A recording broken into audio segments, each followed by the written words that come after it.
کہ وہ معزز تھے زمانے میں مسلمان ہو کر، جو ہمارے پرکھا تھے، ہمارے پرانیہ تھے، ہمارے اندرس تھے، ہمارے بڑے تھے، ہمارے پوروج تھے، ان کا سکہ، ان کا دبدبہ، ان کی شان و شوکت اور ہر طرف ان کو قدر کی نگاہوں سے دیکھا جاتا تھا، کیونکہ وہ قرآن کے مطابق اپنے آپ کو ڈھالے ہوئے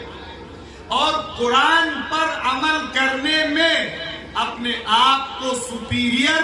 اپنے آپ کو معزز، اپنے آپ میں پراؤڈ اور فخر محسوس کرتے۔ آج ہم جو ذلیل ہوئے، ہم جو پامال ہوئے، ہم جو بے حیثیت ہوئے، اس کا بنیادی سبب صرف اور صرف یہ ہے کہ ہم نے قرآن سے اپنا رشتہ توڑا۔